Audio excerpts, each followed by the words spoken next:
Teamster Power 767 Reality Check with Jeff Schenfeld and Garfield Hooper.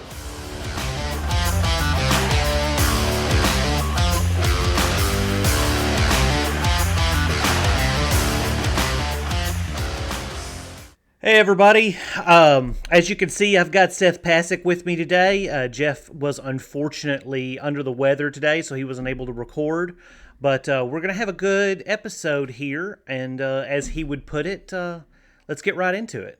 Seth, how have you been? Oh, I'm all right. How are you? Doing good, doing good.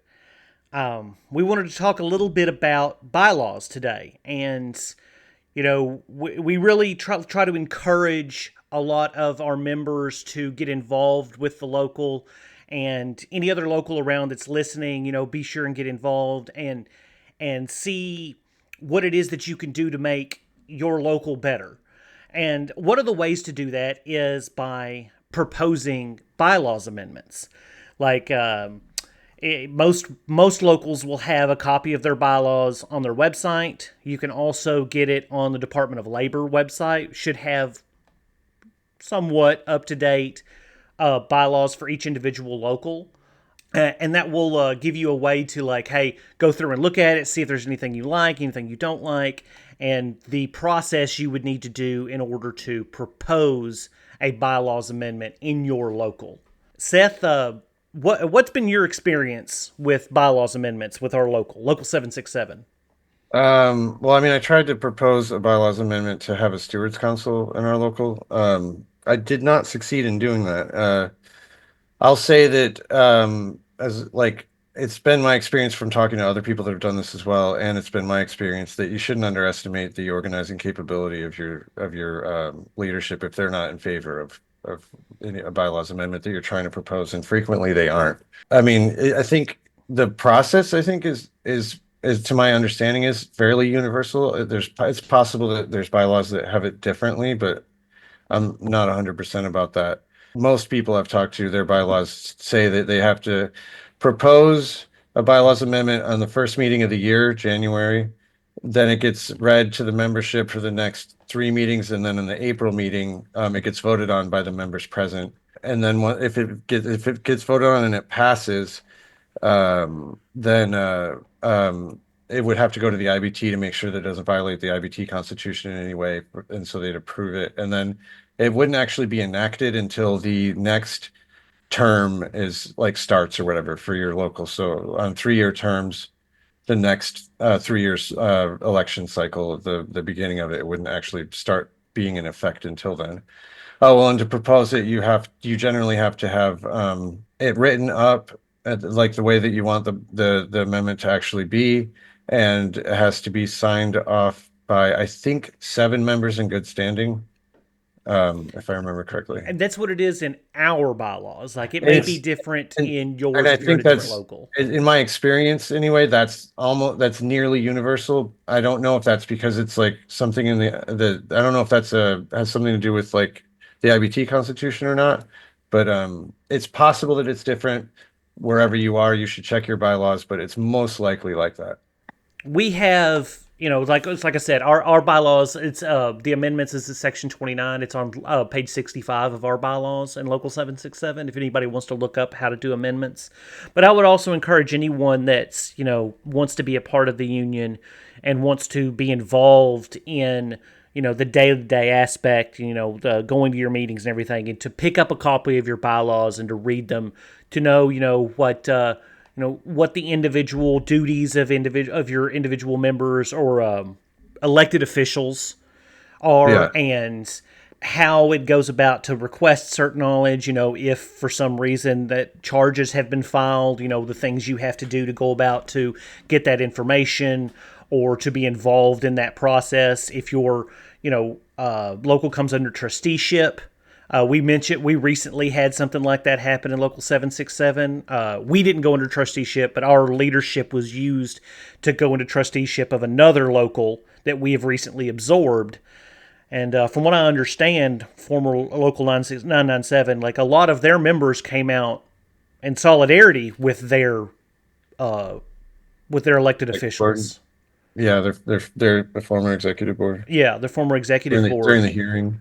So that's neither here nor there.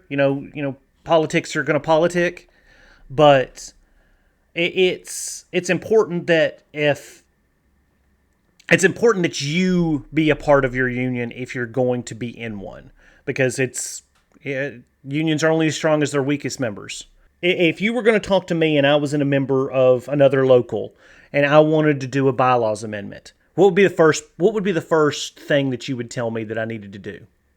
I would say that you should research similar bylaws amendments that are maybe in other people's bylaws, so that you can try and get a grasp of how you want to word it, because that's kind of important. Mm-hmm. Um, so that you can be fairly, like, you can be more certain that you're not going to violate any IBT constitutional provisions or anything like that.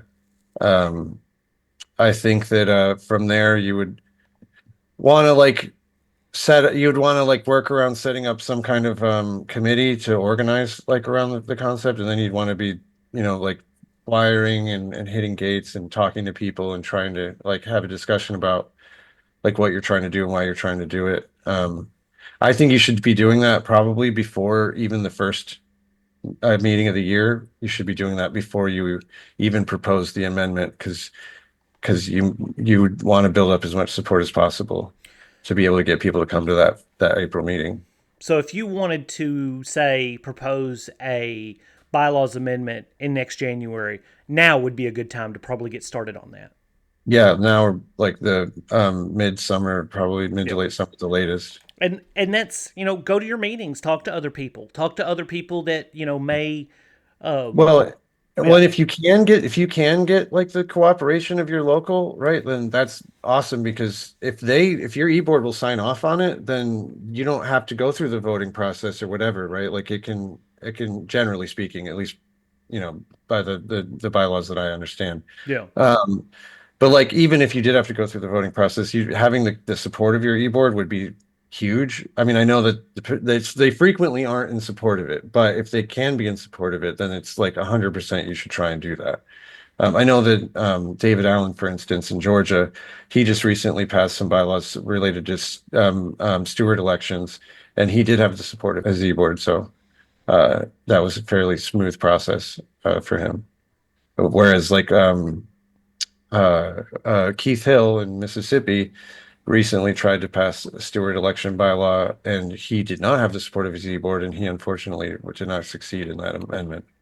He lost that vote. So it would probably be important to get the sentiment of your e-board and your Yeah, principal officer and figure out yeah, what that is. As hard of a conversation as that can be to go to the leadership of your union and have them not be in support of something that you would want, but that you think is a good idea. But at that point, you go and you talk to other members and say, "Hey, this is what I'd like to get started. Do you think it's good?" And that's part of the process too. They have to read the proposal at two meetings, and then at the meeting itself, they'll propose it, and then people will get up and talk about at the meeting and talk about the pros and cons. Correct? yeah, yeah. I mean, so I think that that's a little bit more loose or whatever, and dependent upon the local. But at our meeting, in the April meeting, they had two mics and a line of people, like one like line of people in favor, one line of people against, and they gave like basically their viewpoints on it or whatever. It's like a sort of like a debate or whatever. I think that what I've heard about in other locals is sometimes it seems like there's like discussion about it like every meeting leading up to the April meeting as well. Sometimes not. Like, we didn't have discussion leading up to the April meeting. We just had the discussion at the April meeting. I don't know what like determines that or whatever, right? Yeah. Like if it's just past practice or what. But yeah, eventually there should be like some sort of discussion about it on the floor of the general membership meeting by the membership. And I've said this before, in this very episode, like, be a part of it. Be a part of making your union better.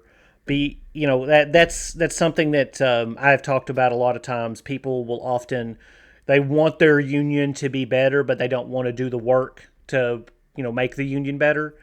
And, we've all got to be a part of it, of being a part of the union that we want to see. And, if that involves, having a, bylaws amendment, or, talking to your leadership about whatever else and making things move, and, possibly even pissing some people off. No, you're not going to be able to make everybody happy, but that's kind of the point of the discussions. That's the point of the debates. And every member needs to get heard. So, Yeah, well, and in the process of organizing around a bylaws amendment, you ideally should be speaking to the membership like on a large scale, again, ideally. And so if you don't have the pulse of the membership or whatever, hopefully by the end of that process, you will have a better idea of like yeah. what their concerns are, what matters to them, et cetera. So, And if you do have the pulse of it and the majority of people don't like it, then, then you've kind of got your answer. You may be the right, person that you may be on the wrong side of that argument, regardless of how you feel. And right. once again, this is a hopefully a democratic union wherever Oh, you're good. at. And if the majority of people don't like it, then that's how the cookie crumbles. But Yeah, like Seth said at the beginning, don't ever underestimate the organizing capability of your principal officer and their executive board. If it's something that they are pretty wholeheartedly against, they're going to come out in force against it. Which means mhm. if you feel like it's something that needs to be done, it means you're going to have to work that much harder to try to get people to show up for the meeting, get people to express their opinions, and most importantly, get people to vote. Yeah, yeah. Even if it's a great idea, even if it's something that doesn't make any sense for people to be against, don't be surprised when a lot of people will show up and against it and in support of like your executive board. Yeah. Like don't underestimate their ability to draw a crowd to vote against you. Yeah. But that's all we wanted to get to today. But we really appreciate you guys listening, and we'll be back with you next week. Have a All good right. day. We all deal with national language, but on this podcast, when it comes to supplemental language, we deal mostly with the southern region. And as always, it's best to get advice from your local stewards or business agents. If you would like to reach out to us with any questions, we have an email address, 767realitycheck@gmail.com. That's 767realitycheck@gmail.com. And remember, strong people stand up for themselves, but the strongest people stand up for others.